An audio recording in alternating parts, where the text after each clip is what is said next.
começando. Bom dia a todo mundo. Vamos começar essa segunda semana do curso.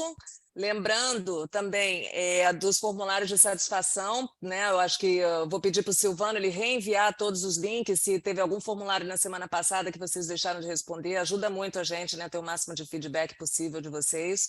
E também o trabalho de fim de curso, que seria uma folha, né? Duas laudas, né, Cecília? Sobre algum dos temas das sessões, assim, com suas reflexões e o que vocês entenderam daquilo, né? Com prazo de 15 dias para entregar, tá? Então, começando agora, abrindo a sessão 4, Negócios e Clima, a gente começa hoje com essa mesa redonda sobre economia circular, conceito e relevância e ambiental, ESG, né? Ambiental, social e governança. Então, a moderadora é a Maria Cecília, que vocês já conhecem bem, né? Já tiveram bastante convívio com ela na semana passada. E como palestrantes, nós temos o Gabriel de Blasi, para apresentar o ponto de vista do setor privado, e a Suzana, eu tive a felicidade de assistir uma palestra da Suzana num curso de extensão que foi oferecido pela Federal do Paraná no final do ano passado, que o Douglas organizou. Ah, sim, sim, sim. Mas eu falei sobre roadmap, eu falei sobre economia Sobre circular. economia circular. Ah, tá. Economia Ah, circular. legal. Tô Então, e lembrando. foi muito bom, eu aprendi bastante, então eu tenho certeza que vocês vão tirar muito proveito dessa aula de hoje, tá? Então, passando Obrigada. para a Cecília. Obrigada, Cecília. Não, eu que já passo a palavra para o Gabriel, a gente já pode iniciar, a Isabela já deu o início, então, Gabriel, por favor. Silvano está presente? Não, eu posso compartilhar aqui. Deixa eu Pode compartilhar. compartilhar. Acho que vai Tudo ficar bem, melhor. Gabriel, mas se tiver qualquer problema, o Silvano ou eu mesma podemos compartilhar. Dá Perfeito. licença, por favor. Sim, Eu Cecília. acho que a Suzana ficou de falar primeiro, não foi, Suzana? Não, Ah, não? Não, não, Não. ficou o Gabriel, depois eu. Tá. Você só ficou de, se você quiser apresentar a gente antes de começar, você ficou de falar. fizemos um atropelamento, peço desculpas. Então, eu vou passar primeiro a palavra para a Cecília Lustosa, porque ela é a moderadora e é ela que vai coordenar essa sessão. Desculpa, gente. É muita Cecília, desculpa. Aqui também. Bom, então, bom dia. É um prazer novamente estar aqui e coordenar essa mesa sobre economia circular, que é um tema bastante relevante nos dias de hoje. Então, eu acho que a gente entendeu o conceito e qual a importância para as empresas, né? Porque elas têm participação grande na questão da sustentabilidade do nosso planeta, sustentabilidade no sentido amplo, no ambiental, social, cultural, enfim. E aí, a gente hoje, né, teremos a felicidade de ouvir, primeiramente, o Gabriel de Biasi, que ele é advogado, ele é engenheiro industrial e é sócio fundador da de Biasi, de Biasi não, desculpa, de Blasi, tá? É Gabriel de Blasi, que estou lendo errado. Parente e advogados associados. E o Gabriel, ele é vice-presidente da Associação Brasileira de Agentes da Propriedade Industrial, membro do Comitê Jurídico da Associação Brasileira de Franchising e associado fundador do Instituto de Relações Governamentais. Ele também é membro responsável pela propriedade intelectual e assuntos regulatórios da Fiesp, né, que é a Federação das Indústrias do Estado de São Paulo, do Grupo de Inovação da Fundação Dom Cabral e do Comitê de Enforcement da INTA e Design da AIPPI. E a professora Suzana Bolchiver, ela é engenheira química, professora titular da Escola de Química da UFRJ, ela é doutora em Engenharia de Processos Químicos e Bioquímicos, já fez 2 pós-doutorados empresariais na Oxiteno e na Braskem. Ela coordena o Núcleo de Estudos Industriais e Tecnológicos, é membro do Conselho Consultivo da Associação Brasileira de Engenharia Química e da Comissão de Tecnologia da ABQUIM, que é a Associação Brasileira da Indústria Química. É também perita judicial e autora recente do livro de Roadmap Tecnológico, ferramenta, que é uma ferramenta de planejamento estratégico para alinhar mercado, produto e tecnologia, da editora Inter ciência, tá? E catalisando também a economia circular, conceitos, modelos de negócio e sua aplicação em setores da economia, da editora UFRJ. Ela também é membro do conselho do CNPE, que é o Conselho Nacional de Políticas Energéticas do Ministério de Minas e Energia. Então, bom, o currículo deles é muito maior, eu tentei resumir. Então, agora, Gabriel de Blasi, por favor, desculpa ter errado seu nome. Não tem problema, bom dia a todos. É um prazer estar aqui. Eu agradeço o convite da BPI, da OMP, do INPI, de participar de compartilhar, né, esse momento com a Suzana, com a Maria Cecília, com a Cecília. É um prazer estar aqui para conversar sobre um tema tão importante, que é a questão da pauta ESG e economia circular. Eu não sei se vocês já estão vendo a minha tela, já está compartilhado? Sim, sim. Ok. Então, meu nome é Gabriel de Blasi, como já foi feita a apresentação, eu vou entrar direto na parte de ESG, que eu acho que é uma introdução muito importante. As pessoas, hoje nós estamos debatendo muito sobre a questão do ESG, mas é importante ter alguns conceitos bem definidos, né, para a gente não cometer equívocos e erros na hora de se mostrar como ESG e aí cometer a famosa prática de greenwash que eu vou explicar a seguir. Então, falando um pouquinho do ESG, ele tem como pauta principal o meio ambiente, social e governança, com o objetivo de alcançar um mundo mais sustentável e equilibrado. Ao longo desse tempo, né, esses conceitos passam cada vez a ser mais valorizados. E com a pandemia, isso se escancarou, as fragilidades foram escancaradas de uma maneira muito forte, não só das iniciativas públicas e privadas, como da sociedade como um todo, além de obrigar a aceleração e a mudança. Então, hoje nós estamos aqui fazendo uma aula online muito por conta, né, do desenvolvimento tecnológico que ocorreu durante a pandemia, dos aplicativos, das ferramentas online para as pessoas não podiam sair de casa, não podiam viajar, então nós tínhamos que continuar, né, trabalhando, apresentando, dando aula. Então, a tecnologia acelerou o que era para acontecer em 10 anos, aconteceu em 2 anos.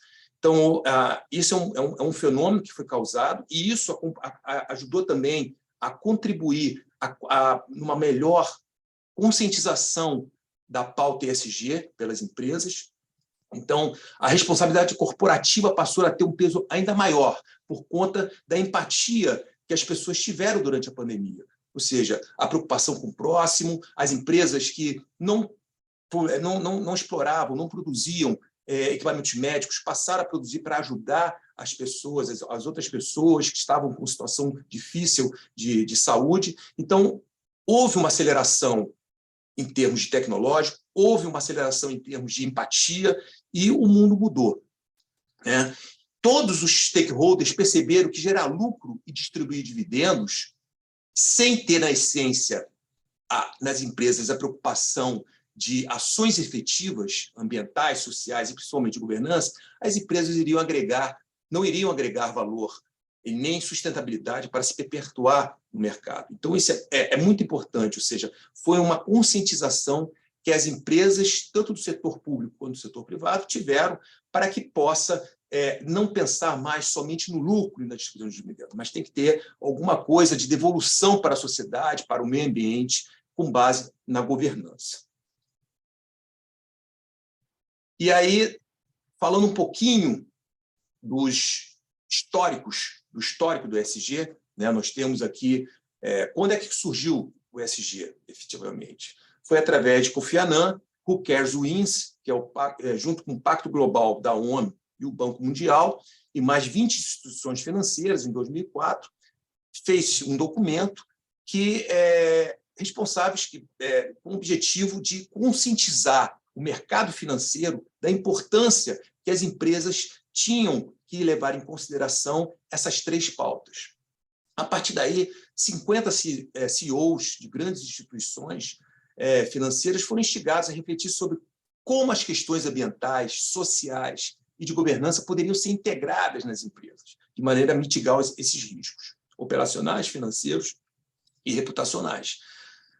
E, na mesma época, foi lançado pela Bolsa de Valores, pela B3, o Índice de Sustentabilidade Empresarial, com o objetivo de ser o indicador de desempenho médio das cotações dos ativos das empresas selecionadas, pelo reconhecimento e comprometimento da sustentabilidade empresarial.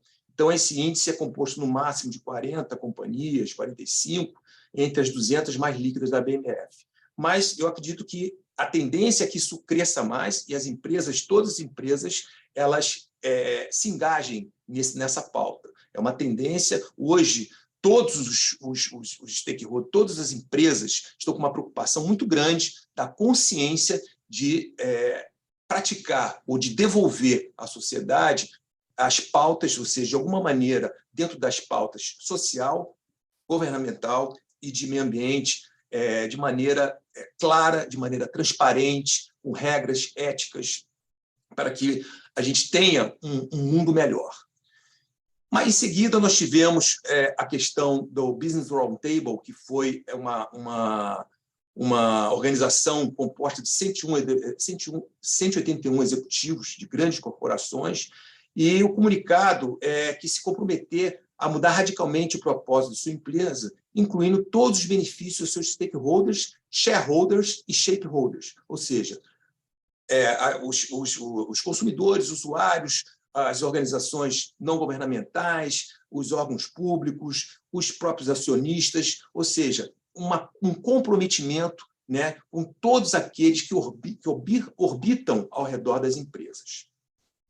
No ano seguinte, as 4 empresas de auditorias, as Big Four, né, Ernst Young, PricewaterhouseCoopers, KPMG e Deloitte, em conjunto com o Fórum Econômico Mundial, criaram um conjunto de normas com o intuito de padronizar as métricas. E as empresas começaram a criar suas próprias métricas de se dizer, né, ESG. Isso trouxe um problema muito sério, que nós vamos falar em seguida, sobre a questão do greenwashing. Então, houve uma iniciativa dessas 4 auditorias para que pudesse ter, pelo menos, uma padronização de métricas a serem inseridas na agenda ESG.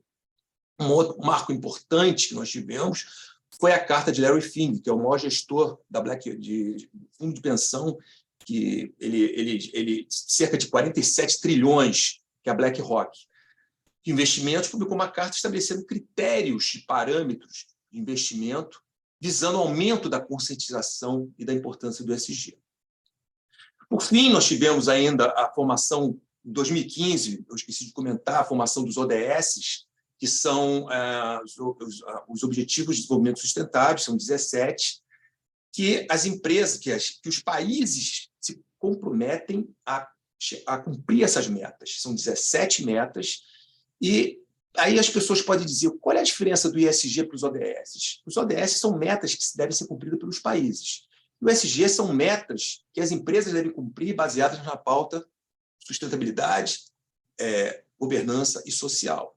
Mas isso não impede que as empresas, cumprindo essas pautas de ESG, elas também consigam chegar às metas, né, das ODS. E, por fim, nós tivemos a COP26, o ano passado, já com um movimento muito acelerado, né, onde nós tivemos a regulação do artigo 6º do Acordo de Paris. Nós tivemos a oportunidade de participar de um painel com empresas como GC-Lab, Natura e o presidenciável, na época, Luiz Felipe Dávila, onde eu moderei esse painel falando exatamente sobre as pautas do ESG. Então, hoje em dia, como vocês podem imaginar, nós temos uma quantidade de informação dentro dessa área muito grande.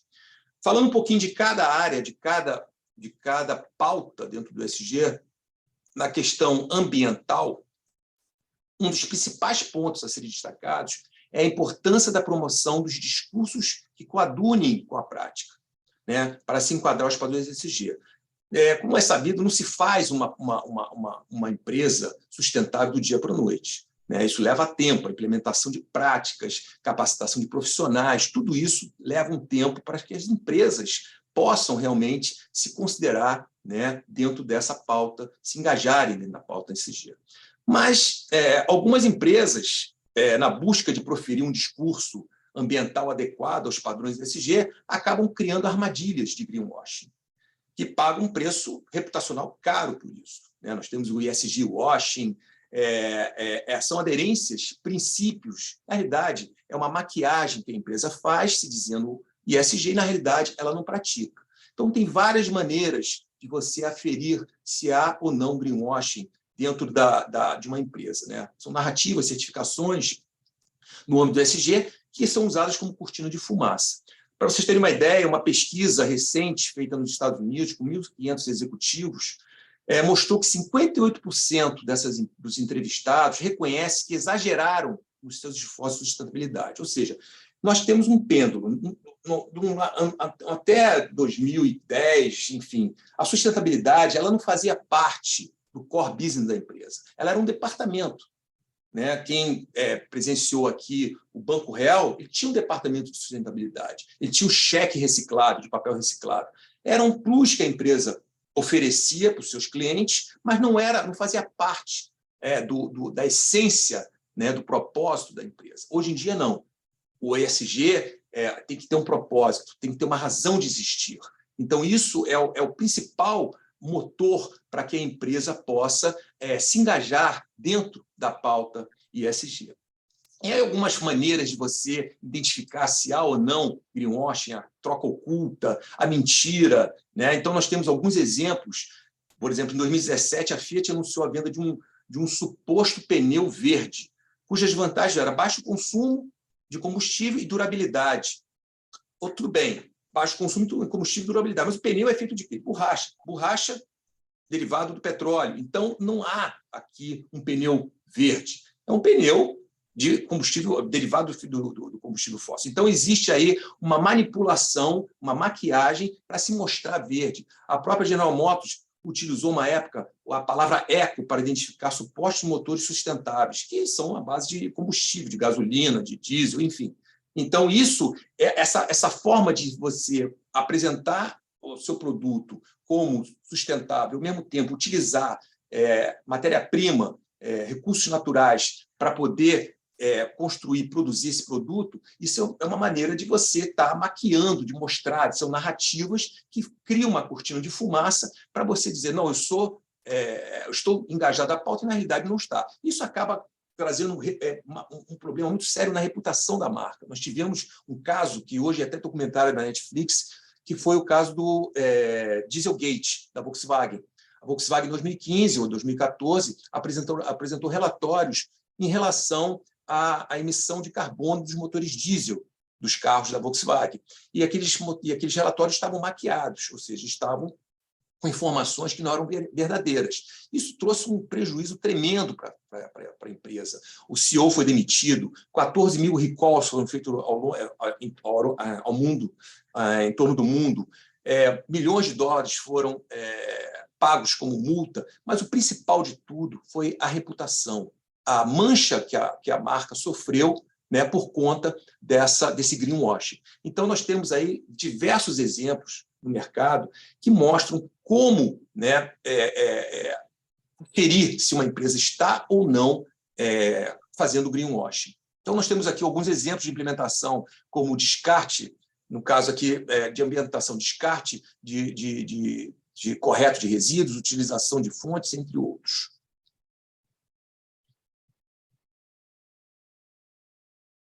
Na questão como a gente consegue, porque nós falamos muito a pauta de ambiente, a pauta social, mas como aferir essa pauta? Como verificar se realmente a empresa está ou não? Então, existem as due diligências dentro de cada pauta, ambiental, social e governança. E dentro das empresas, elas estão acostumadas a contratar consultorias tradicionais, que normalmente não possuem a especialização dentro da pauta ESG, para avaliar risco de crédito. Então, é preciso mudar o foco de avaliação, contratando consultorias e ferramentas especializadas para monitorar todos os aspectos de ESG.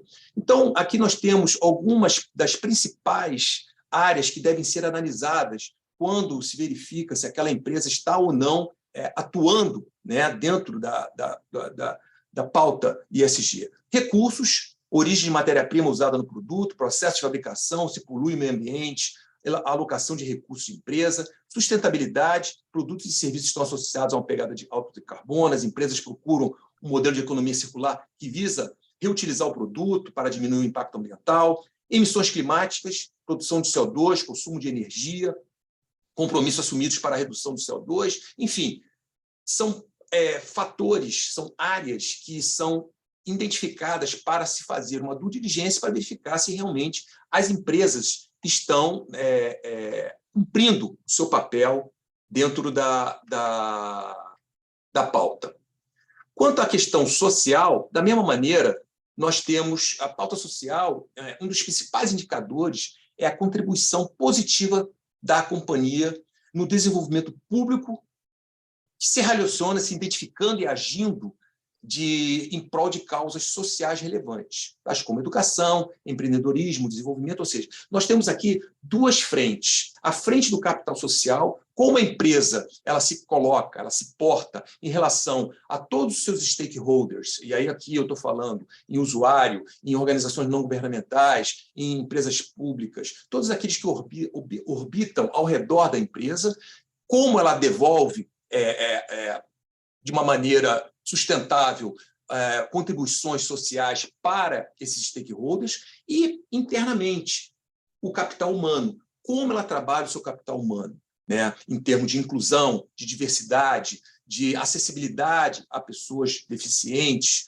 né? Então, nós temos aí uma série de questões capazes de avaliar uma due diligência dentro de uma empresa, que são padrões de emprego, direitos humanos, benefício social, diversidade, inclusão, igualdade e inclusão, como eu mencionei anteriormente. Então, um exemplo de certificação interna é o Great Place to Work, que é uma associação internacional que ela mede o nível de satisfação, o nível de qualidade do ambiente da empresa e leva em consideração todos esses fatores que eu acabei de mencionar.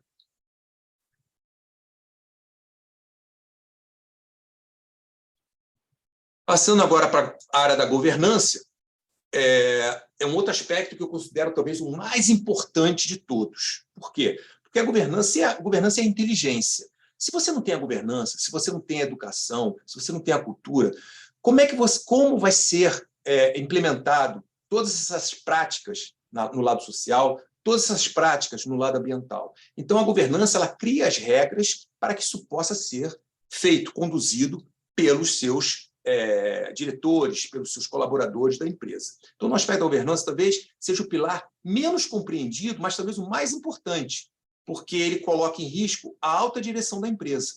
Se a empresa, a alta direção da empresa não tem a conscientização da importância, né, de você ter valores e propósito, ética, um código de ética, compliance, política de fornecedores, anticorrupção, lavagem de dinheiro, gestão de risco, processo de due diligência, gestão de risco reputacional para os seus stakeholders, transparência nos seus relatórios periódicos de sustentabilidade, não adianta que você não vai conseguir levar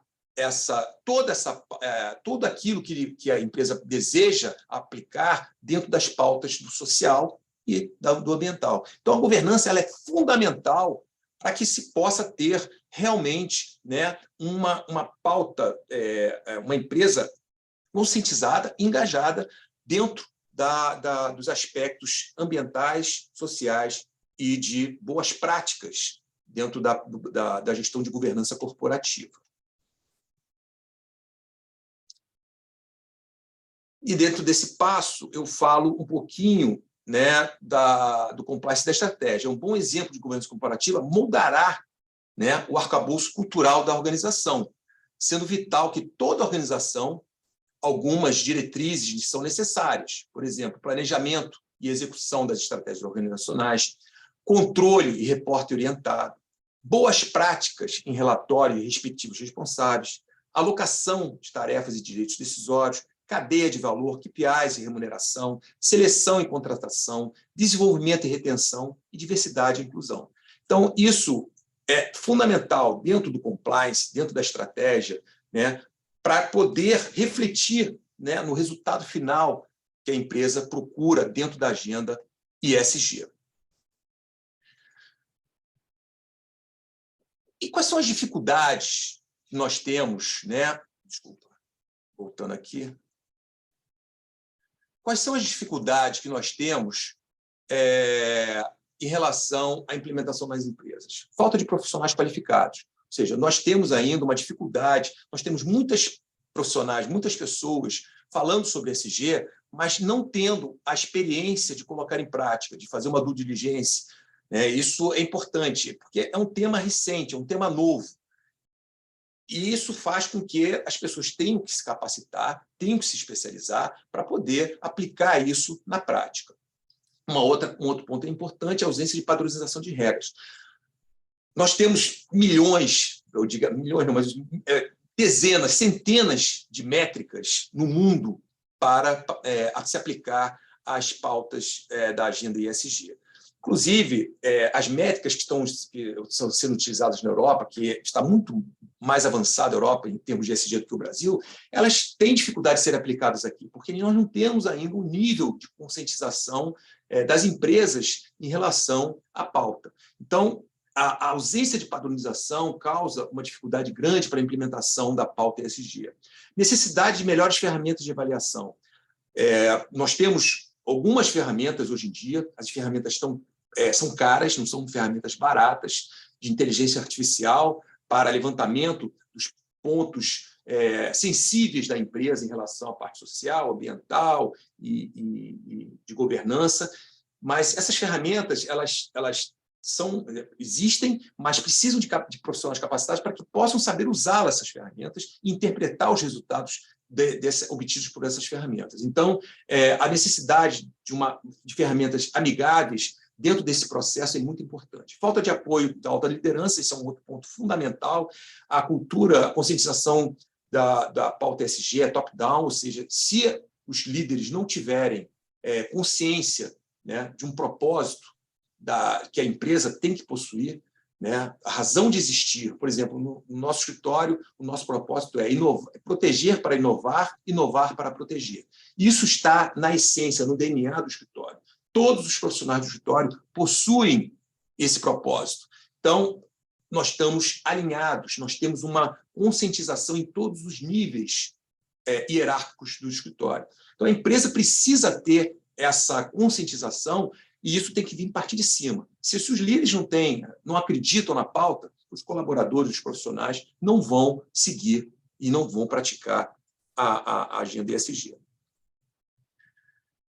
Falando sobre quem são os interessados dentro da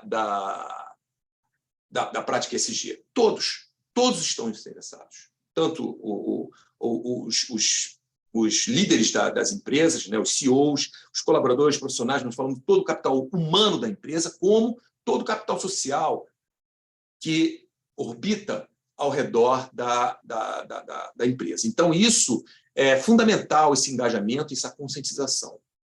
A importância do processo de escuta para engajamento das partes interessadas é fundamental, escutar os colaboradores dentro da empresa, a necessidade que eles têm para poder ter uma satisfação, para poder estar feliz dentro do seu ambiente de trabalho, e também a escuta dos stakeholders, princípios e valores bem definidos e estruturados para que possam ser difundidos e perpetuados. Isso é fundamental, né? Se você não tiver o propósito, e esse propósito estiver enraizado no DNA da empresa, você não consegue estruturar uma pauta ESG, você não consegue perpetuar, tornar aquela atividade, aquela empresa perene no mercado.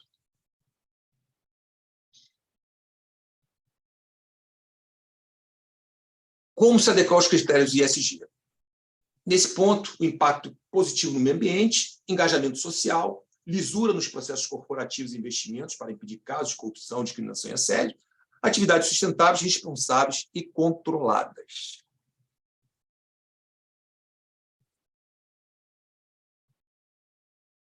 E aqui, né, um resumo daquilo que nós acabamos de apresentar, que são ESG é propósito, é uma jornada, não é um tiro, não é uma distância curta, é uma jornada que não tem término, ela vai sempre se autoalimentar, vai sempre durar ao longo da existência da empresa.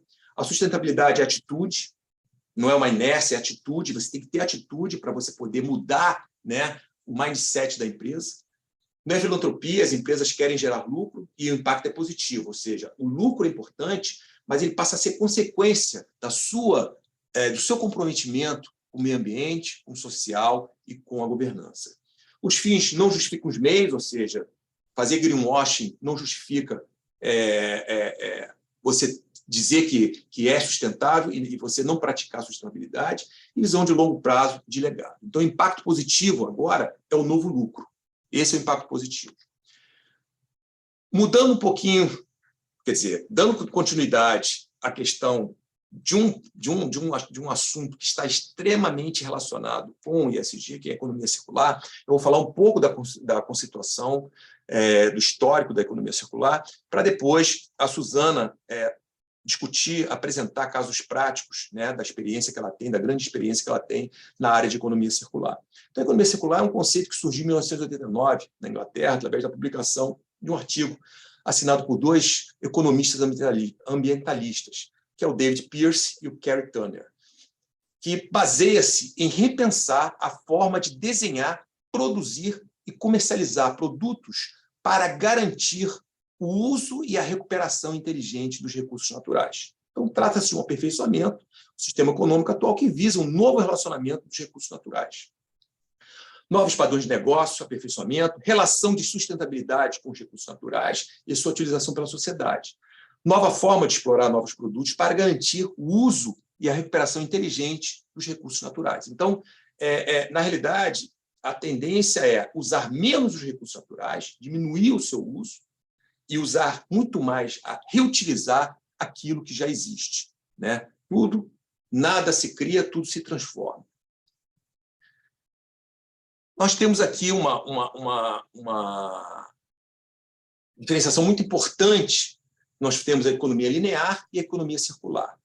A economia linear é um conjunto de medidas não planejadas que não há gestão eficiente dos seus resíduos, que não há gestão eficiente dos resíduos. Para cada uso, há gasto de novas matérias-primas, necessidade de extração de recursos, ou seja, é uma atividade predatória. Já a economia circular, ela concebe, desde o início do ciclo, a possibilidade de reciclagem pós-utilização. Então, enquanto o modelo linear segue a produção de consumo e de descarte, o circular tem o objetivo de utilizar os recursos naturais da melhor forma para evitar os desperdícios. Então, nós temos linear, produção e consumo, descarte, circular, gestão de resíduos e recursos naturais. Medidas não planejadas, planejamento estratégico. Instabilidade e segurança com relação ao futuro, preocupação com o futuro. E aqui eu tenho um infográfico muito interessante da Confederação Nacional das Indústrias, que mostra a transição do mindset linear para o mindset circular. Nós temos o escopo, que é, no caso linear, processos, no caso circular, ecossistemas, a premissa, que no caso linear é eficiência, e no mindset circular é efetividade, e aí nós estamos aqui olhando, vocês já podem perceber aqui o ESG dentro da economia circular, a proposta de valor, a redução de custos e a geração de valor. Nós temos o foco no lucro da linear e o foco na circular, inovação e novos valores, ou seja, você tem o lucro, mas você inova, você gera novos valores.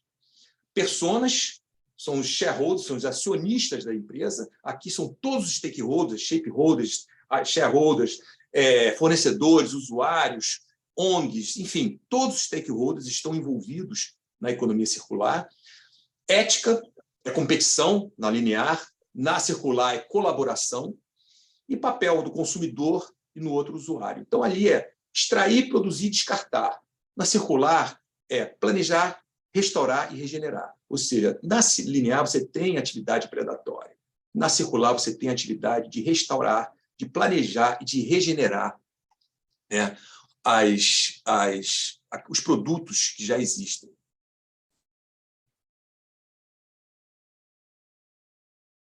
Quais são as principais características da economia circular? Minimizar a extração de recursos, maximizar a reutilização, representação regeneração de sistemas naturais, eliminação de resíduos e poluição, transformação contínua, aumentar a eficiência no desenvolvimento do processo, dos produtos e dos processos. Então, os 3 princípios básicos de eliminação de resíduos e poluição, que são, né, eliminação de resíduos, poluição, manutenção de produtos e materiais em uso, e a regeneração dos sistemas naturais. São todos esses princípios que são os pilares da economia circular.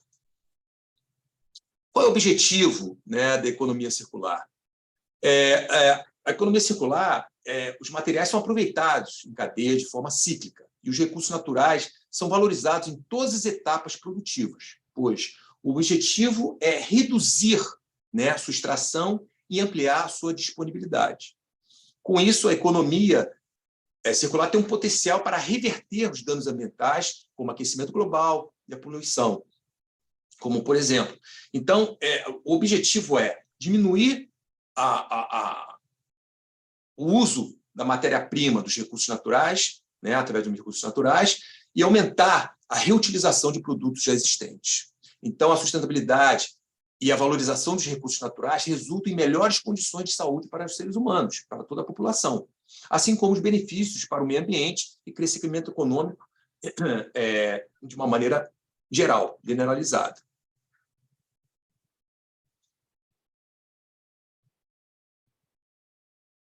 E economia circular, os modelos. Nós temos aqui, quais são os modelos da economia circular? Redução, reutilização, recuperação, reciclagem de insumos e de energia.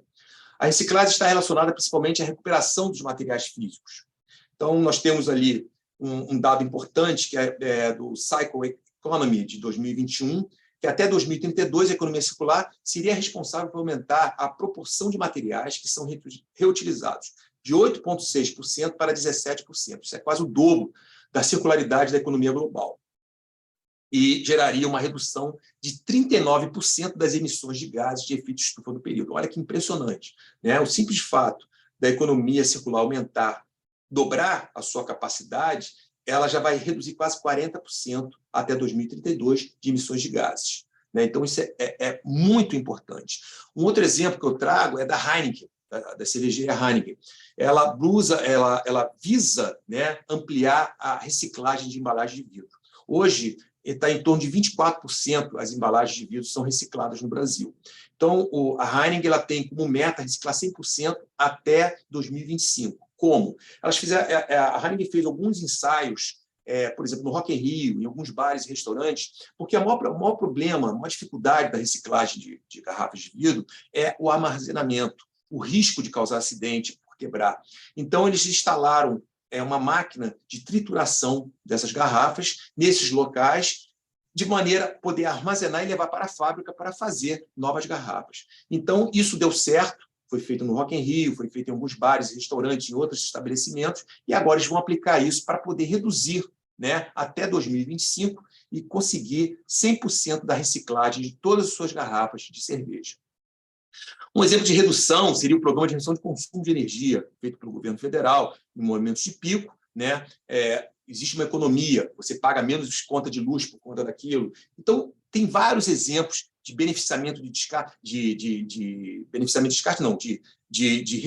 reutilização, de reciclagem. E a questão, quando você faz uma reciclagem, você tem etapas que são suprimidas de um processo de uma economia linear, que é o beneficiamento e o descarte do produto, que são as destinações finais, como aterro, lixão, incineração. Você diminui a emissão de carbono, a emissão do efeito estufa na atmosfera, no planeta. Então, tudo isso traz realmente uma vantagem muito significativa da economia circular dentro da economia de um país.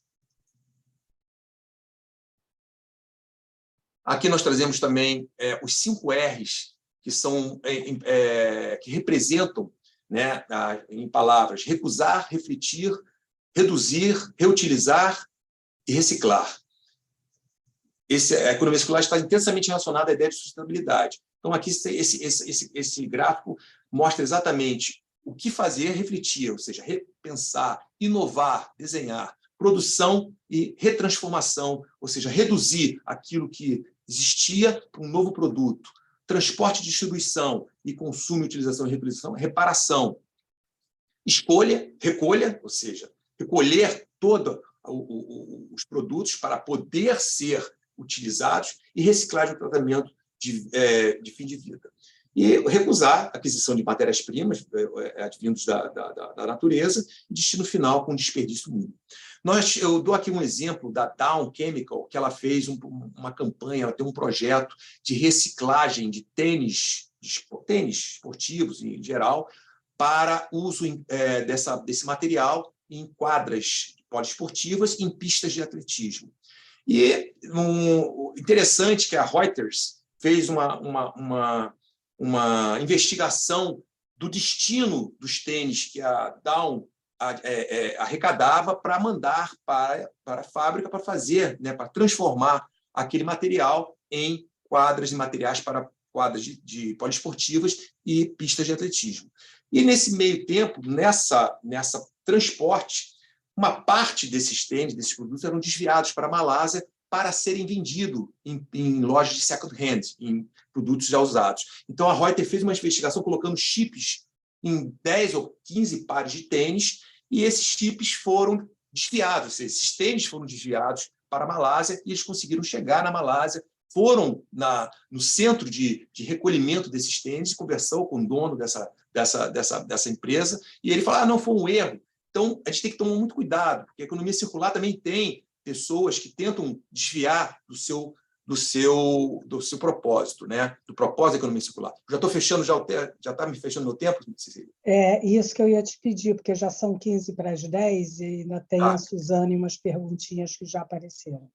Tá bom, eu vou passar muito rápido aqui, economia circular, os benefícios, menos desperdício, crescimento econômico, otimização, novas fontes, uma série de benefícios que nós já falamos aqui de uma maneira indireta, A questão da economia circular na indústria brasileira, a aliança de modelo de economia circular, a tecnologia permite controlar os estoques finitos, equilibrar. A tecnologia é fundamental para a economia circular. Nós já temos algumas políticas nacional de resíduos sólidos, nós já temos o descarte seletivo do lixo, mas é importante a conscientização e engajamento da população para isso.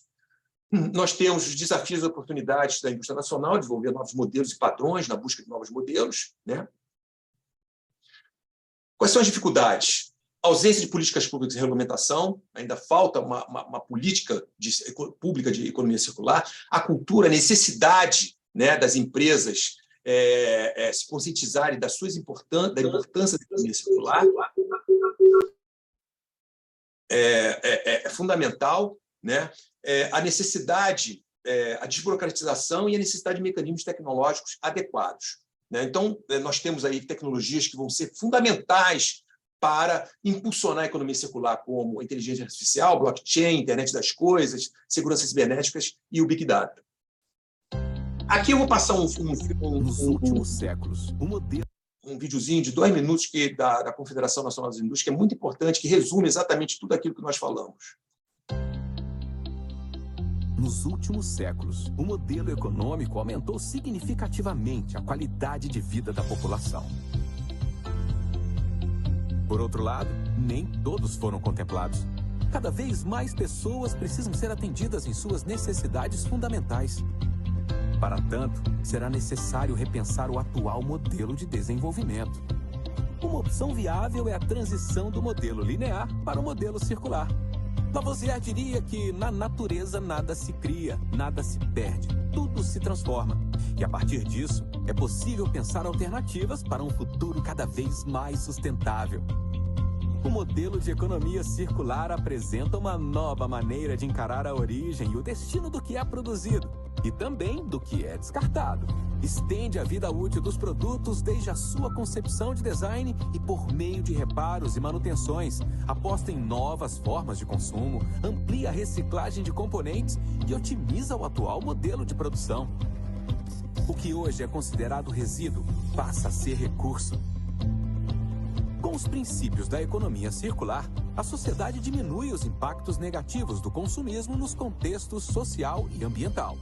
E inúmeras oportunidades podem surgir com a transição do modelo linear para a economia circular. inovação nas empresas com processos, produtos e serviços repensados para diminuir o impacto no meio ambiente. As possibilidades para... Pessoal, eu vou cortar, como isso está gravado, eu vou disponibilizar para vocês, senão eu vou estar aqui passando pela horário da... Então, só para falar um pouquinho da inovação sustentável e da propriedade intelectual relacionada à economia circular, nós temos a tecnologia verde dentro das patentes, né? A propriedade intelectual, como todos sabem, é uma criação emanada do ser humano e que nós temos a divisão das criações artísticas e das criações voltadas para o setor produtivo. Dentro do setor produtivo, nós temos desenho industrial, marcas, patentes, e as patentes levam tempo para serem concedidas. E, com base nessa concessão, ele tem o direito de explorar, por ele ter dado à sociedade uma solução para um determinado problema que ocorria naquele determinado momento. Então, ele tem aquela devolução como uma premiação de ele ter a exclusividade de exploração da patente durante o período. Só que essa patente ela leva um tempo, 4, 5 anos. No Brasil, chegou a ter 15 anos de tempo para a duração. E o NPI, desde 2006, vem criando exames prioritários e transformou tudo agora em trâmites prioritários. Em 2019, criou um trâmite prioritário especificamente para tecnologias verdes, que é um programa que visa acelerar pedidos de patentes relacionados à tecnologia voltada para o meio ambiente. Essas tecnologias estão numa portaria do INPI, onde todas aquelas tecnologias estão beneficiadas para esse trâmite prioritário do INPI. Não é mais o exame de pedidos de patente somente, é o trâmite total. Quando se obtém o trâmite, a aprovação do trâmite prioritário, durante todo o processo administrativo, inclusive após a concessão da patente, há sim a prioridade para se examinar aquele caso. E envolve tecnologias de energia alternativa. Então, nós temos até hoje 1.254 requerimentos desde a sua instituição. Então, o INPI, a propriedade intelectual, colaborando também com a economia circular, com a pauta ESG, nós temos aí milhões de tecnologias envolvidas, né, dentro da área de sustentabilidade, e o INPI, dentro desse possível, ele tentando agilizar, né, essas patentes para que eles possam ser exploradas e trazerem benefícios para a sociedade. E aqui eu fecho minha apresentação com uma fala da Anne Pitcher, que ela é vice-presidente da Holt Heffer, uma cadeia de varejo do Canadá, que ela fala exatamente: a lot of people look at sustainability as a cost exercise. I believe it is value exercise in terms of the emotional response of your people, customers, teams and partners. Muito obrigado, estou à disposição. Desculpa ter atravessado aí ultrapassado o tempo, mas eu estou aqui à disposição para nós conversarmos posteriormente a apresentação da Suzana. Obrigado. Então, obrigada, Gabriel, foi excelente sua apresentação. E para a gente não perder tempo, Suzana, por favor, você poderia já começar? Deixa eu tentar compartilhar aqui. Abrir de novo aqui, só um minutinho. A gente abre.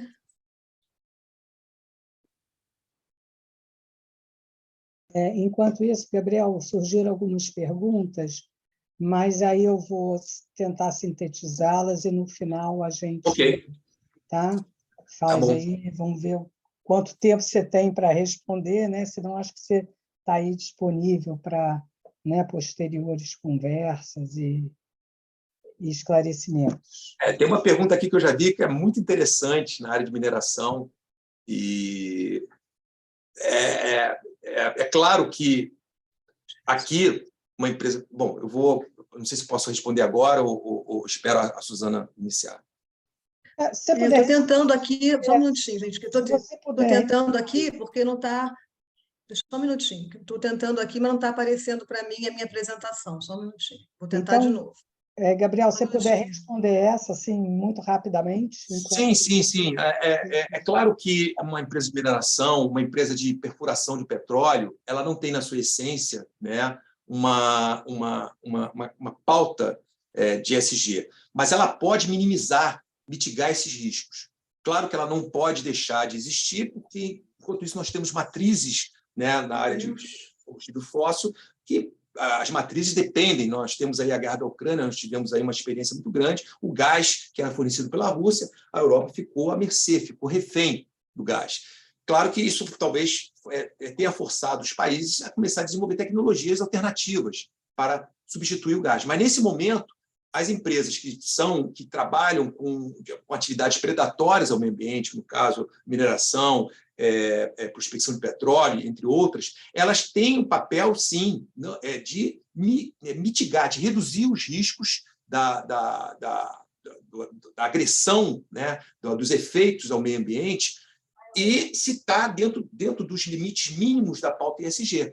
Porque é claro que a agenda ambiental na ESG para essas empresas é a mais importante, mas nada não podemos deixar de comentar sobre a parte social das empresas, a parte de governança. E se você não tem uma governança muito rígida dentro de uma empresa, por exemplo, de mineração, e aí nós temos problemas seríssimos, como aconteceu em Brumadinho, da barragem que foi rompida, né? Então, eu acho que essas empresas, sim, elas não podem deixar de existir por enquanto, porque nós estamos ainda dependentes dessas matrizes, mas elas têm como se adequar à pauta, trazendo a questão da sustentabilidade para a sua atividade, trazendo a consciência de como reduzir os riscos para evitar vazamento de petróleo, para evitar barragens sendo destruídas, enfim, toda uma preocupação. E aí por isso que eu enfatizei, a governança ela é fundamental para gerir tanto a questão social como ambiental. Se uma empresa dessa não tem uma governança forte,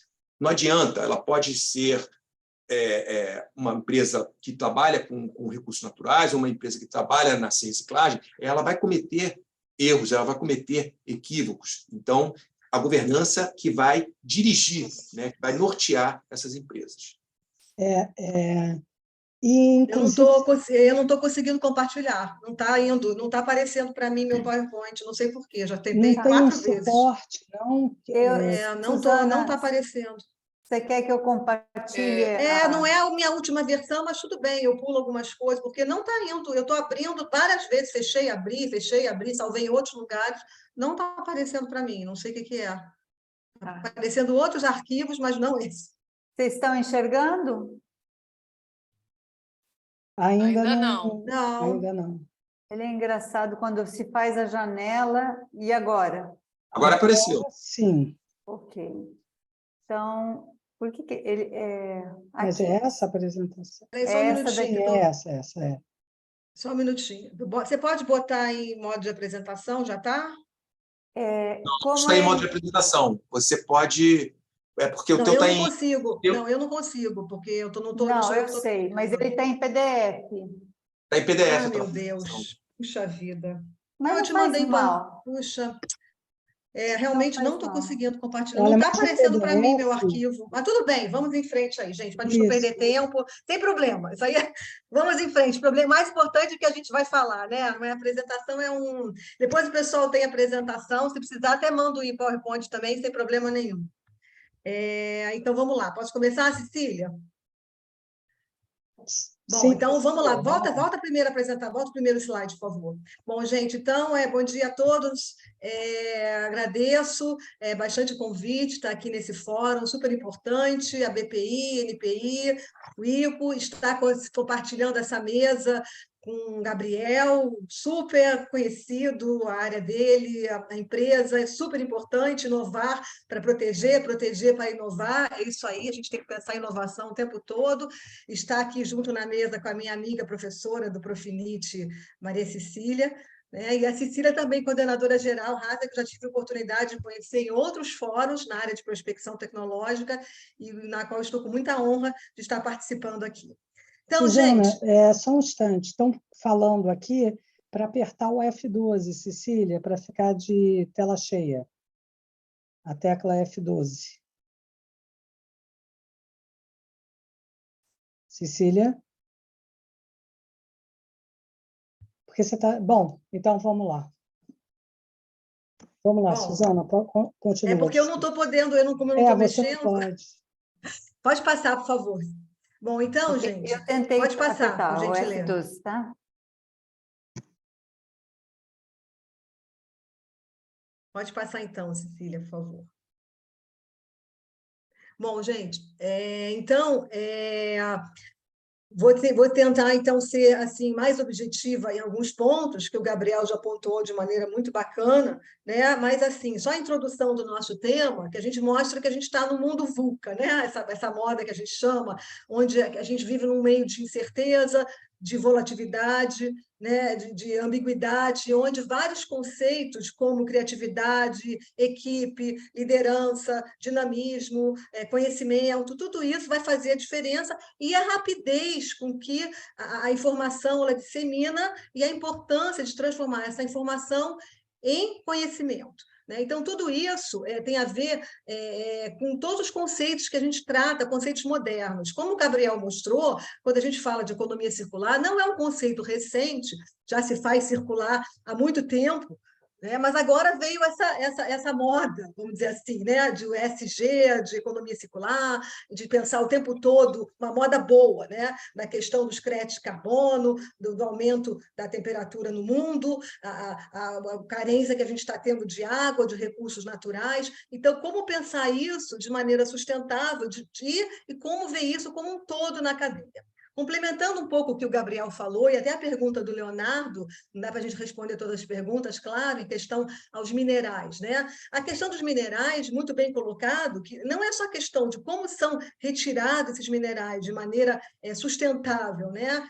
Como os empregados, né? Como eles são explorados muitas vezes em vários países do mundo, principalmente os países subdesenvolvidos, em relação à mineração, e também, quando a gente pensa na questão da circularidade, quando a gente pensa principalmente na questão das energias renováveis, que, né, o biocombustível, a questão de você eletrificar toda uma malha de carros, você pensa muito nos metais. Quando a gente pensa nos metais, né, lítio, cobalto, manganês, cobre, nós temos que pensar em termos de cadeia produtiva. Então, se nós queremos um país, né, sustentável, circulando, né, na energia renovável, por exemplo, que é uma maneira também de se circular, a gente tem que pensar que nós dependemos de bateria. E as baterias, elas são feitas basicamente dos metais. E esses metais, eles são praticamente importados. Nós temos muita importação desses metais. Então, nós temos que ter capacidade suficiente de extração, nós temos que ter uma mineração séria, sustentável, ética, certo? Nós temos que ter tecnologia, então não adianta pensar só na ponta da cadeia que eu quero ser circular, eu quero ser renovável, eu quero reaproveitar, se a gente não pensa desde o início. E mais, como é que a gente vai pagar isso? Que preço que a gente vai pagar para ser sustentável? Então, complementando até também o que o Gabriel falou, ele pode passar para o próximo slide, por favor, para a gente ir andando mais rápido. Quando o Gabriel falou, nossa, nós vamos ser, nós temos que pensar como a cadeia e tudo, então nós temos que pensar na cadeia em todos os elos. Se a gente não pensar em todos os elos, nós não somos circulares. Então, o Gabriel mostrou, aqui está, no meu slide original está animado, mas não tem problema, ele mostrou a diferença do circular para o linear, né? Então, só falando rapidamente, o linear é quando a gente tem aquela cadeia produtiva onde a gente produz e vai descartar, sem pensar como vai descartar, quem vai descartar. Então, quando a gente pensa em reciclagem, uso de água, reaproveitamento de resíduos, nós estamos pensando já na economia circular, ou seja, eu estou reaproveitando, eu estou reinventando, eu estou reingerando algum processo, produto, tecnologia. E aí também, mais uma fonte, complementando o Gabriel, a McKinsey ela fala, né, que as empresas que agregam valor a circular, elas numa visão de longo prazo, e aí isso é muito importante, as empresas elas têm que ter condições de ter uma visão de longo prazo. Elas apresentam uma receita superior a quase 50% e um lucro a quase 80%, mais de 80% maior. Então, essa questão de longo prazo também, que eu defendo muito, e mais as empresas têm que ter subsídio para isso, porque, infelizmente, as pequenas e médias, elas não têm, principalmente as pequenas, né, gente? Aqui no Brasil, elas não têm como pensar a longo prazo, elas têm que matar um leão a cada dia. Então, como é que eu vou agregar valor a isso? E vamos embora. Agora, o ideal é pensar a longo prazo, porque tudo que se constrói, o processo, o produto, a gente tem que pensar mais para frente, para ter no final uma visão mais geral e mais lucrativa, em cima daquilo que a gente está trabalhando. Pode ir, por favor. Pode ir, por favor. Bom, e aí, o que é importante, né? Esse slide aqui eu estou trazendo para vocês, esse do meio tem até um vídeo muito legal, mas que eu não vou passar agora, tá? Quando a gente pensa em ciclo biológico e ciclo técnico, a gente pensa que a economia circular ela pode estar nos dois lugares. Então, primeira coisa, desmistificar o que é economia circular. Porque a minha intenção, quando eu comecei a estudar economia circular, já tem alguns anos, sempre trabalhei com a questão de sustentabilidade, de química verde, a minha área é engenharia química, mas a gente trabalha com a química verde, que tem a ver com a economia circular, não necessariamente que os produtos são verdes, né? São produtos com processos esverdeados, que aí vem também aquelas patentes verdes que o Gabriel muito bem colocou. Então, vamos desmistificar. Economia circular não necessariamente é só ciclo biológico. Não necessariamente, aqui na esquerda, eu trabalho só com biogás, que é uma maneira de você circular, que a gente vai mostrar um pouco mais adiante, né? Quando a gente tem resíduos disponíveis, a gente pode fazer biogás, que é uma matéria-prima que é uma fonte de energia, desculpe, e de matéria-prima muito importante, e nós podemos fazer para várias intenções. A gente pode fazer biogás de palha, a gente pode fazer biogás de resíduo de porco, a gente pode fazer biogás de lixo.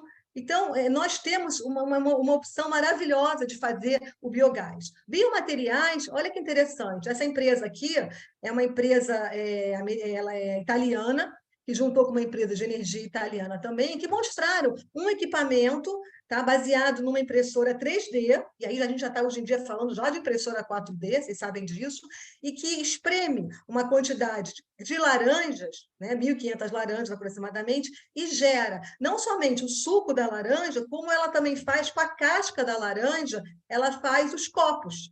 Então, é mostrar o seguinte, eu estou aproveitando a laranja para fazer o suco, mas também para fazer copo.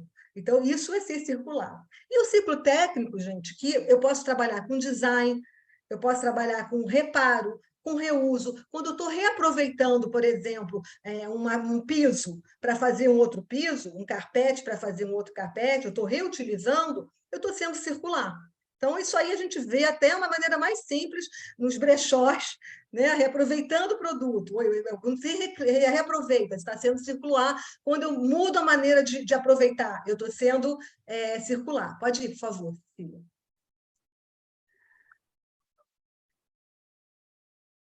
Bom, e aí, complementando também, é aquilo que a gente defende, né? Nós não temos um planeta B, nós temos um planeta A, que é o planeta Terra, onde aproximadamente somente 8,69% dos recursos extraídos estão reutilizados no mundo. Aproximadamente 99% dos produtos que compramos são jogados fora dentro de 6 meses.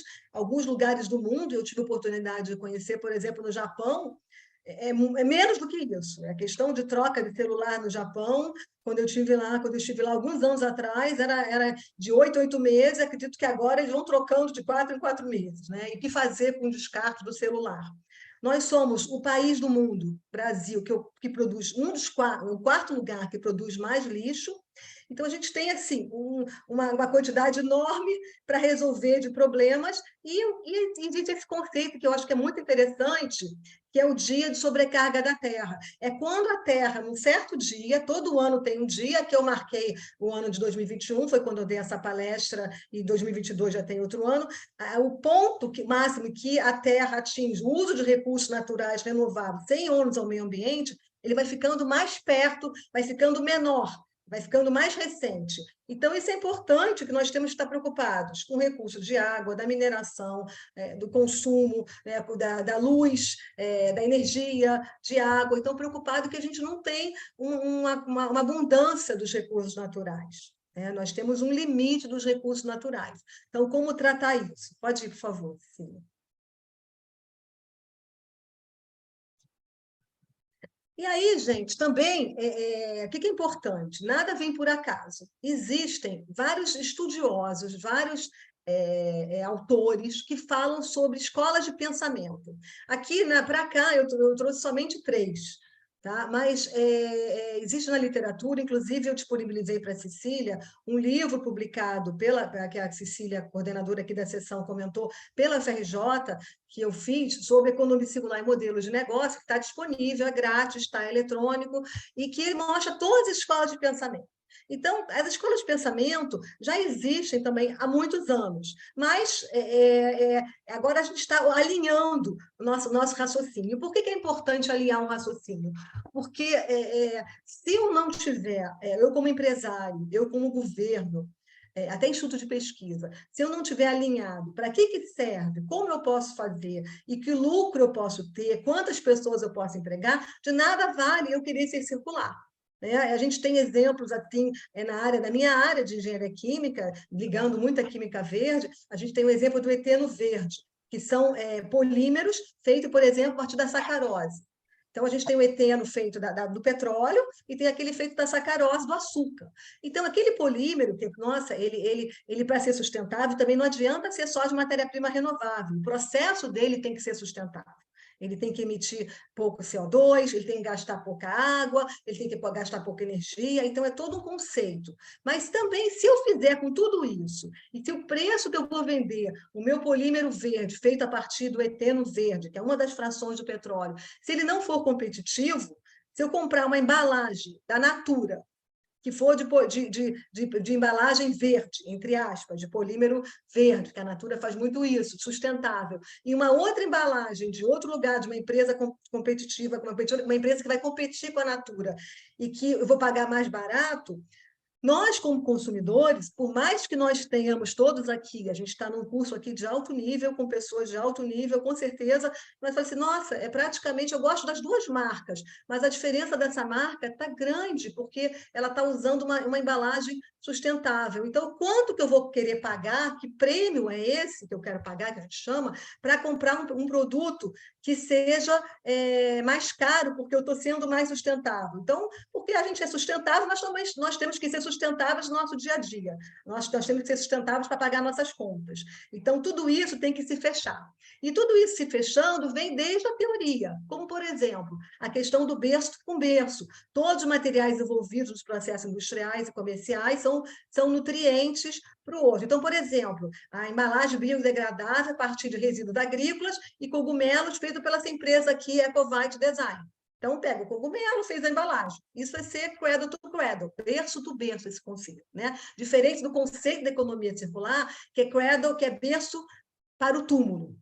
A biomimética é muito interessante. Biomimética não começou agora com a questão da economia circular, mas aí a gente começa a olhar exemplos. O que é biomimética? É você copiar, você, pessoa jurídica, pessoa física, você copiar a natureza. Então, a gente olhar, por exemplo, para um pássaro, o bico do pássaro Martim Pescador, que é um pássaro bastante conhecido, então, um engenheiro lá nessa empresa, na hora de fazer o trem de alta velocidade no Japão, ele olhou e falou assim, nossa, a questão da pressão, o acúmulo de pressão atmosférica, a questão do design desse bico, a questão da engenharia desse bico, eu posso fazer também um trem de alta velocidade baseado nesse pico, porque com certeza ele vai gastar menos energia, ele vai ser mais rápido, etc. e tal.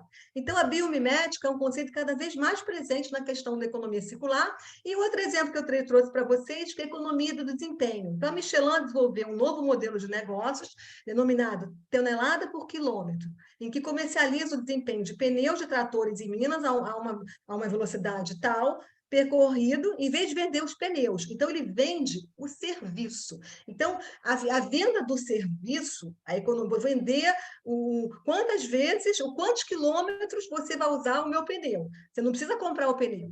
Né? Eu vou vender isso. Então, também é questão da economia de desempenho e está cada vez mais em moda isso. A moda que eu digo é uma moda boa, né? Não é uma moda, uma questão da vulgaridade, uma moda boa. Pode ir, por favor, Cecília.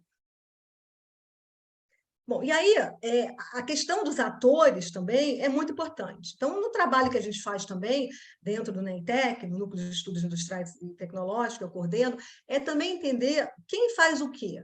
Né? Então, quem está fazendo, quais são os atores, o que eles estão fazendo. E aqui à direita, em cima, a gente vê aqui a Fundação Ellen MacArthur. Ellen MacArthur é uma velejadora, que começou a velejar sozinha, ficou um tempo em alto mar, se sustentando de maneira natural, e aí ela foi criando um instituto onde nós temos parcerias, onde existem parcerias com empresas, com o governo, com universidades, cursos. Então, tudo que vocês gostariam de saber sobre economia circular, se vocês quiserem entrar depois no site da Ellen MacArthur, é espetacular.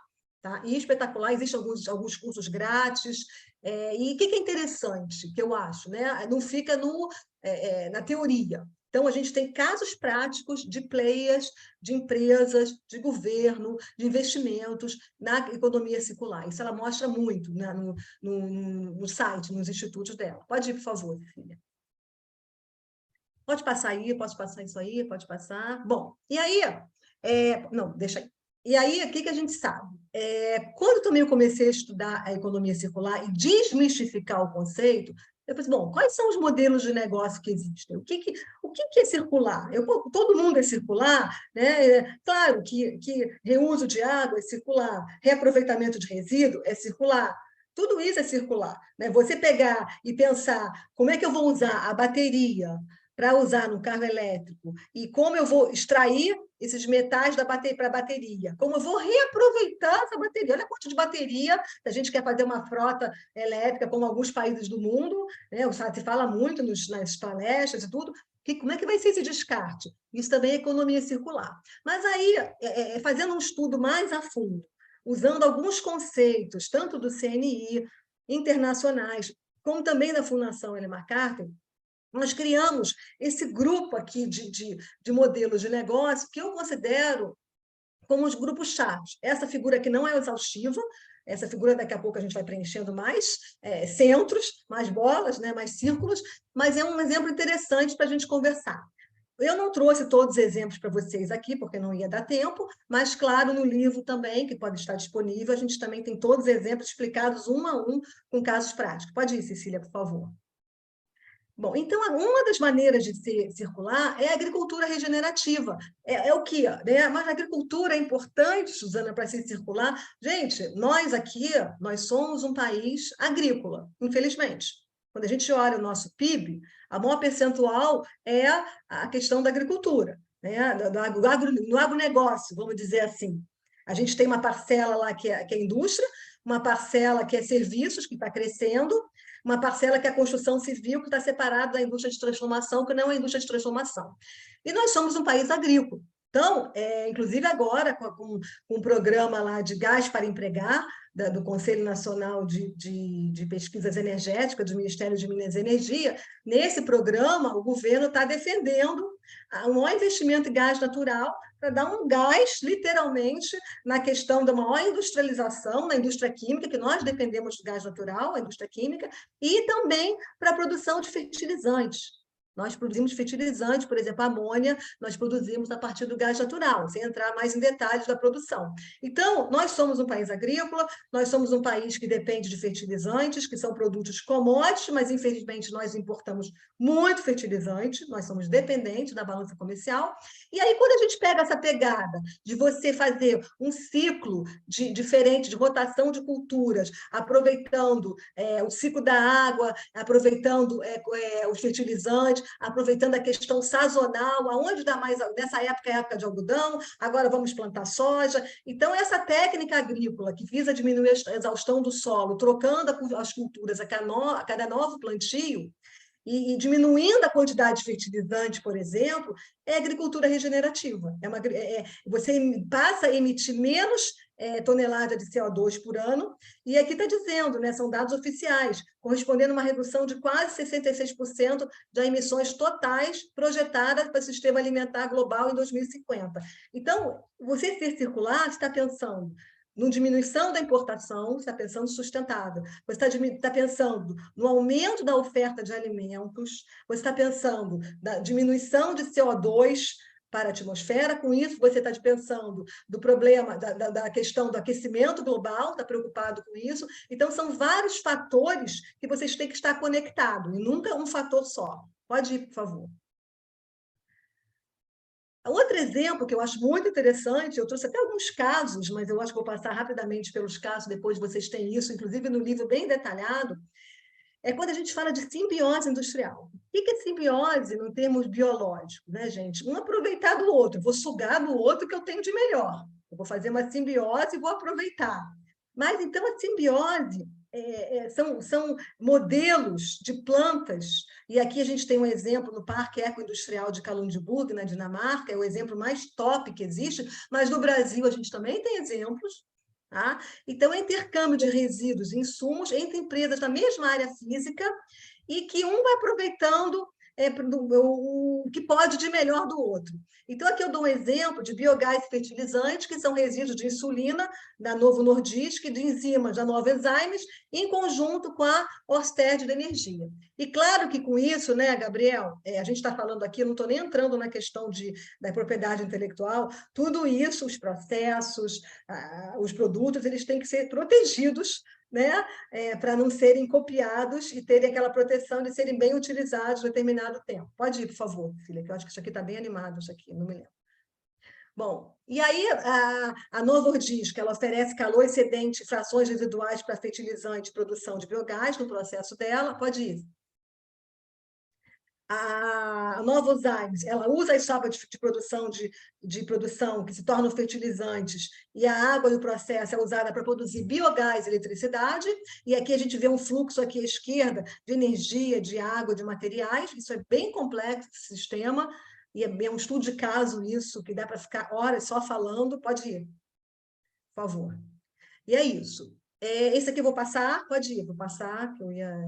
Bom, e aí um outro exemplo, acho que é o... Não, tem mais um outro de Waste to Energy, mas que é muito interessante, que aí eu tenho que defender um pouco a minha área de química, engenharia química, e também já está sendo bastante usado no mundo, é quando a unidade de pagamento é baseada na produtividade e não na quantidade de produtos químicos. Né? Então, eu vendo o serviço. Então, foi criado pela Unido já há alguns anos, isso aí não é recente, já tem alguns anos, o prêmio Chemical Leasing. Isso também vai muito de encontro com o Gabriel falou, porque se não tiver governança, né, é o G da governança, se não tiver incentivo, né, a gestão aí, as empresas por si só, qual o lucro que eu vou ter com isso, né, gente? Nós trabalhamos num sistema capitalista, então tem que ter lucro para dar emprego, e por que não? Né? Então, esse prêmio é um incentivo às empresas. Aqui eu botei 2 estudos de caso, a indústria química ExxonMobil na Holanda, com a ABB de metalurgia no Egito, e a Ecolab nos Estados Unidos, com aqui do Brasil, a rede Windsor de hotéis, que ganhou o prêmio, eles ganharam prêmios de mostrar o seguinte, no caso da Ecolab, com a Windsor, eu vou vender não o produto de limpeza para limpar lá o hotel, eu vou vender a quantidade de galões por quilo e vou vender o seguinte, quanto você precisa de gastar de produto de limpeza por quarto ocupado. Então, eu estou vendendo o serviço dos meus produtos químicos. Com isso, falando de maneira mais simples possível, tá, gente? A empresa de hotéis, a Windsor, ela não precisa acumular produto químico, porque ninguém quer ficar com sobra de produto químico, de produto de limpeza não precisa, e ela faz uma parceria, ela faz uma cumplicidade de trabalho, que é muito importante para quem tem um negócio, com a Ecolab nos Estados Unidos. Então, aqui um exemplo que teve, pode ir, por favor, Cecília. Então, aqui, um outro exemplo aqui mostrando, que eu mostrei da Ecolab com a Canja Milos, que a Canja é uma fabricante distribuidora de produtos químicos, e essa Canja Milos é uma fabricante de água mineral carbonatada e bebidas em geral na Sérvia. Então, ela tem uma capacidade de produzir 300 milhões de litros de bebida por ano. Pode ir, Cecília. E aí, esse processo da Canja Milos, na Sérvia, é um processo de lubrificação da esteira, que onde passa os refrigerantes, as bebidas carbonatadas, bebida água. Então, o lubrificante era a base de ácido acético e alquioaminas, falando quimicamente, são produtos tóxicos, um gasto enorme de 6 mil quilos por ano que eles tinham.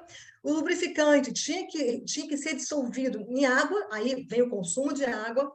Na fase de pré-tratamento de água, usavam outro produto bastante tóxico, quimicamente falando, que é o hipoclorito de sódio, que gerava muitos influentes por dia, e o lubrificante tinha que ser microbiologicamente eficaz para diminuir, e com formação de espuma, e quando as garrafas rompiam bastante, quando elas iam pela esteira. Pode ir, Cecília, por favor. E aí, fazendo um contrato de melhoria, a Ecolab, ela passou a fornecer lubrificante menos tóxico, o hipoclorito, que era bastante tóxico, não era mais utilizado, e começou a fazer um contrato com ela que, antes do chemical leasing, era vendida a quantidade de produtos químicos vendidos era em quilo, e depois do chemical leasing era questão de euros por número de horas de trabalho na esteira. Com isso, essa cumplicidade, essa parceria, fez com que a Canja Milos ela tivesse novos equipamentos, uso de 4.200 quilos por ano de lubrificante menos tóxico e reduzir a quantidade de lubrificante, economia de água. Isso aí foi tudo, teve uma auditoria, né? Então isso tudo foi mensurado, isso é tudo quantitativo. Economia em valor, em euro, também por ano, vocês podem ver aqui, uma redução da quantidade de efluentes líquidos, melhoria nas condições de trabalho e menos gasto também lá na esteira. Então isso é uma economia circular. É você vender um processo, né, na questão da química, e não vender só o produto. E você cria a cumplicidade entre as empresas, que é o que toda empresa quer, né? Criar cumplicidade com o seu cliente. Pode ir, por favor. Bom, e aí, esse caso também aqui, que eu trouxe para vocês, que é a economia colaborativa e criativa, é um dos casos de economia circular, que está muito perto da gente, né, que é um caso muito interessante. Assim, eu me apaixonei quando eu li esse estudo de caso, eu falei, nossa, isso aí eu sempre tenho que mostrar, porque aí vem a questão social, diretamente, né? Existe um problema sério na Índia, em algumas cidades, por incrível que pareça, e aqui é o estudo de caso em Bangladesh, e aí essa startup aqui, ela pode, que eu nem sei se hoje em dia ainda é startup, eu tenho que olhar, porque já deve estar maior, ela começou uma startup, ela preocupada com a questão social e de saúde das mulheres, porque existe uma carência enorme, gente, ainda existe, tá? Mas existia, e isso aí eles estão tentando suprir, uma carência enorme de absorvente higiênico por conta das mulheres trabalhadoras, as mulheres, então não tem oferta de absorvente e é muito caro. Então, as mulheres que trabalham em fábrica e as mulheres trabalhadoras na Índia, aqui é o caso em Bangladesh, durante o ciclo menstrual, elas, como não tem absorvente, não tinha, e elas têm que ficar em casa 4 dias, 5 dias, até poder voltar a trabalhar. Isso é uma questão econômica, social muito séria, porque o tempo que elas estavam em casa, elas eram descontadas, e mais ainda, a questão da higiene, né? Então, existem casos relatados de higiene na mulher, até de perda, até de útero, de questão de questão higiênica, de não usar um absorvente higiênico apropriado.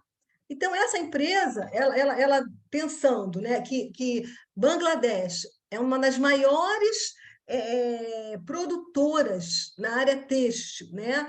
E ela produz bastante, inclusive ela vende para o mundo, a gente sabe essa questão social de maneira muito barata.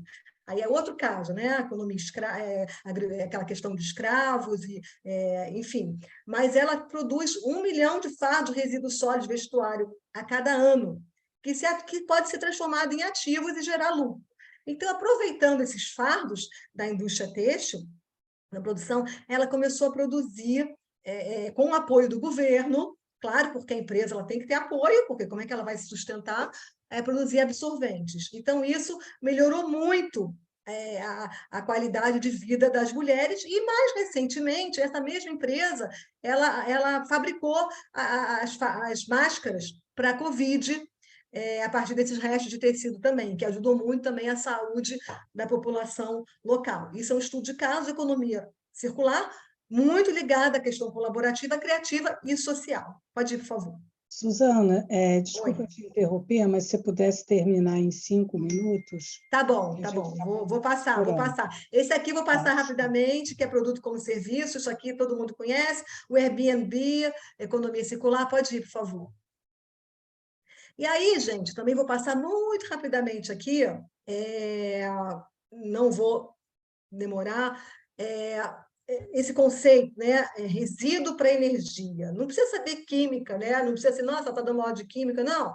É assim, a gente pode ter economia circular de resíduos da agricultura, a gente pode ter reaproveitamento de resíduos industriais, com vários produtos, de resíduos animais, de resíduos sólidos urbanos. Pode ir, Cecília, por gentileza.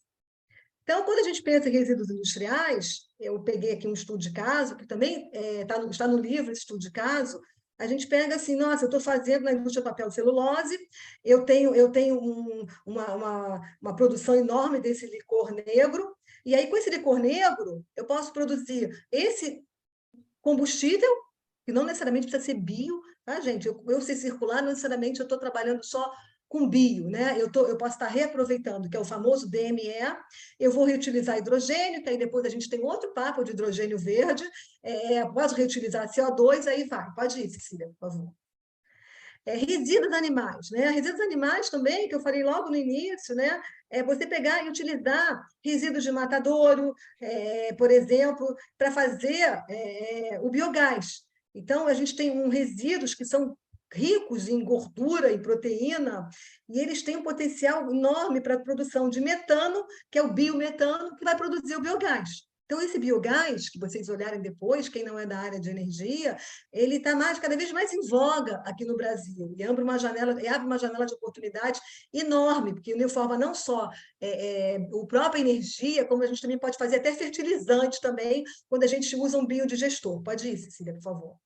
E aí, quando você... Pode ir, por favor, que eu pulei isso aqui, pode ir. Quando você pensa também no biogás, também é interessantíssimo isso, não vou também detalhar muito, a gente tem todo um processo, olha aqui, isso aqui é circular. Eu vou ter alimentação animal que passa o setor agro-silvopastoril, que vai fazer resíduo orgânico, passa por um processo que a gente chama de digestão anaeróbica, passa por um equipamento chamado digestato, e aí o ciclo ele não vai se fechando nunca. Isso é um exemplo típico de economia circular alinhado a bioproduto e a energia renovável. Pode ir, Cecília, por favor. Esse exemplo também é super interessante, e aí, gente, não preciso nem... É um exemplo que eu dei da Inglaterra, mas é quando, por exemplo, a gente aproveita óleo de cozinha, batata frita. O McDonald's, muitos pesquisadores e estudiosos usam a própria óleo da batata frita do McDonald's para fazer o biodiesel.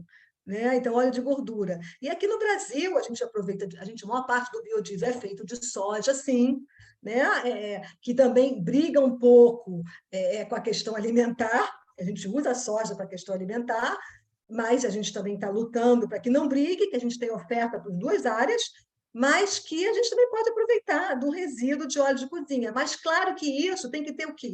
Tem que ter parceria. Quem vai aproveitar, quem vai fazer a coleta do óleo de cozinha no restaurante, quem vai levar. Então, assim, nós temos tecnologia, nós temos conhecimento, então tem que ter a governança, a gente tem que ter a logística para operacionalizar tudo isso, né? Como já está sendo feito em vários países do mundo, como exemplo daqui que eu estou dando da Inglaterra para vocês. Pode ir, sim. E, enfim, fechando, tá, gente? O que é interessante de mostrar aqui é direitinho, aqui, o Nike e a Adidas desceu um pouquinho, mas aqui a gente pode ver que quando a gente também pensa em economia circular, a gente tem várias áreas do conhecimento. Então, eu posso dar estudo de caso de produtos de limpeza, a Nike trabalhando economia circular, um pessoal de papel e celulose, eletroeletrônico, a embalagem. Então, não existe praticamente, hoje em dia, nenhuma empresa no mundo que não, empresa que eu digo empresa maior, né? As empresas grandes, as empresas menores, como eu disse, elas estão tentando sobreviver, principalmente aqui no Brasil, mas as empresas elas têm que estar conectadas com essa questão da sustentabilidade, da circularidade, até para a questão da como é que eu vou estar na fita, né? Como é que o mercado vai estar me olhando e uma coisa vai levando a outra. Então, vários setores da economia, eles estão trabalhando com a economia circular. Pode ir. Cecília, estou fechando. Pode ir, isso aqui é a indústria têxtil, eu mostrei, eu vou deixar com vocês também, mas a gente tem também estudos de caso na indústria têxtil, nossa, qual o impacto de resíduos de roupa que são quando se gasta, né, para você produzir de água para você produzir uma roupa. Então, aí vem também a questão da economia circular e essa defesa tão grande que está tendo dos brechós, por exemplo. Pode ir, Cecília. E até na economia, na indústria farmacêutica também, tem que ter a preocupação, e aqui eu botei um exemplo, não vou ler aqui tudo, não vou falar, mas eu botei exemplo na Europa, isso no Reino Unido, estudo de caso do Reino Unido, mas vamos lá, cada vez que a gente descarta um medicamento, como é descartado? E essa embalagem, como é que é descartada? E para produzir o medicamento, como é que ele é armazenado? Quanto que eu vou gastar de energia? Então, a indústria farmacêutica também não está livre da economia circular. Então, se você pensar em cada setor da economia, cada setor ele tem que estar preocupado, sim, com a questão da sustentabilidade, cada um com os seus motivos. Pode ir, Cecília, por favor. E aí, fechando aqui, né, educação, gestão, atitude, né, meio ambiente, sustentabilidade, a governança, tudo isso tem que estar junto com o ecossistema de inovação, e aí vem, que a Cecília é especialista, né, a Cecília aqui é a nossa coordenadora aqui das políticas públicas. Sem políticas públicas, não adianta. Né? Isso aí é um outro papo, uma outra discussão muito boa para a gente fazer. Pode ir, Cecília, por favor. Então, não tem uma solução única, como eu falei, são vários setores da economia, ela vai desde a cadeia de suprimentos até a emissão de CO2, então eu tenho que ter sustentável em todos os elos da cadeia, tá, gente? Pode ir, por favor. E no nosso grupo aqui, depois, se vocês quiserem entrar, a gente já tem 2 livros, um que é disponível, como eu falei, que está aparecendo a carinha dele, o outro está sendo vendido na Amazon, que é um pouco diferente. Nós temos o blog de economia circular, tem Instagram, e tem vários artigos, estão desmistificando mesmo. O que são economia circular, indústria petroquímica, economia circular, indústria de água, e aí por aí vai um pouco, né, que a gente gosta mesmo de trabalhar nessa área. Pode ir, por favor. Então é isso, gente. Agradeço a todos, falei um pouquinho rápido demais, mas acho que eu consegui transmitir um pouquinho o recado para vocês. Obrigada. Obrigada, Suzana, excelente apresentação.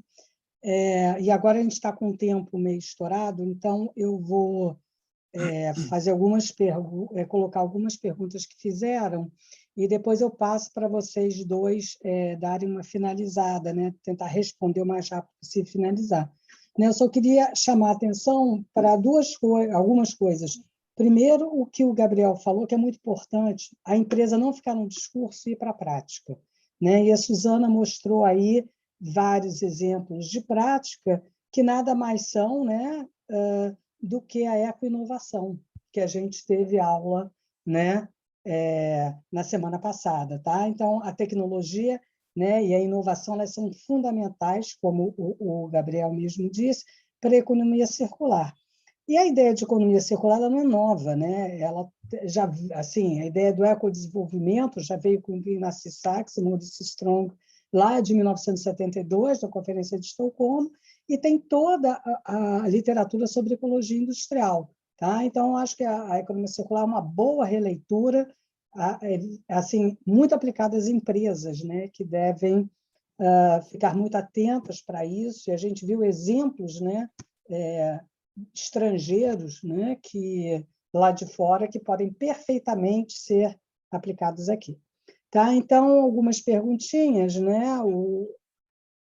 A Rafaela Grando perguntou que, pela lei dos resíduos sólidos, o descarte correto de resíduos já é uma obrigação.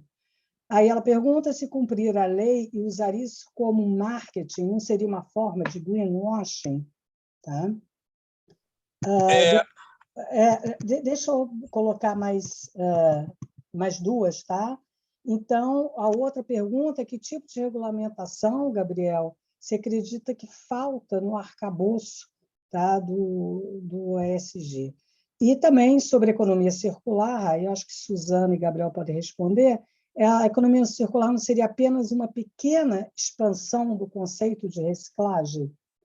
Então, eu peço que vocês 2 minutos para cada um, desculpa aí, tá, e já vai fechando também, tá? Já vai dando um fechamento. Eu vou iniciar com essa segunda pergunta em relação ao arcabouço do marco legal. Nós temos aí a Política Nacional de Resíduos Sólidos, que é muito bem-vinda, mas ela é muito restrita. Se você for olhar no artigo 33, fala exatamente os tipos de resíduos que devem ser tratados. Agrotóxicos, resíduos de embalagem, pilhas, baterias, pneus e óleos, lubrificantes e seus resíduos de embalagem. Lâmpadas fluorescentes, vapor sódio, mercúrio, luz mista, produtos eletrônicos e componentes.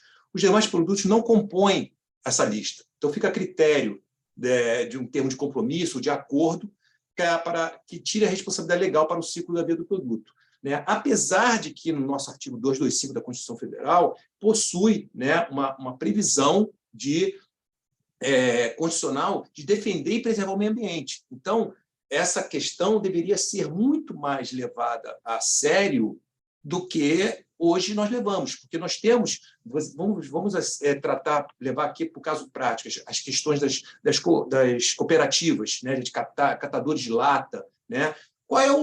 Existe alguma regulamentação, né, em questão de saúde pública para essas pessoas, porque elas tratam ali diretamente pegando as latas no chão, né, podem ser contaminadas.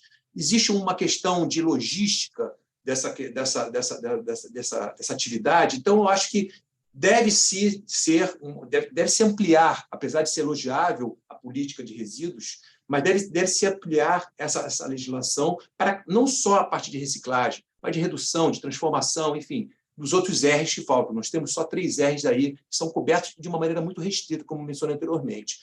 E um ponto que é interessante mencionar, que até o presente momento não existe uma relação direcionada diretamente ao modelo de produção. Então, esse é um outro ponto que a gente tem que levar em consideração. Para vocês terem uma ideia, em 2016, a China foi o primeiro país do mundo a estabelecer a economia circular como estratégia nacional de desenvolvimento econômico e social. Então, por meio disso, ela promoveu uma lei de promoção à economia circular. Então, a China, que é o maior país poluidor do mundo, né, um dos maiores poluidores do mundo, hoje ela tem uma legislação, ela tem uma política pública de economia circular. Falando sobre a questão... Qual foi a outra pergunta, Cecília? Está no mudo. Você está no mudo, Cecília. Desculpa. Sobre o que falta para no arcabouço? Foi o que eu acabei de falar. Eu acho que existe e o outro, então, se a economia circular não é uma expansão do conceito de reciclagem. Isso. Exatamente. Eu acho que a economia circular ela tem aqueles 5 R's.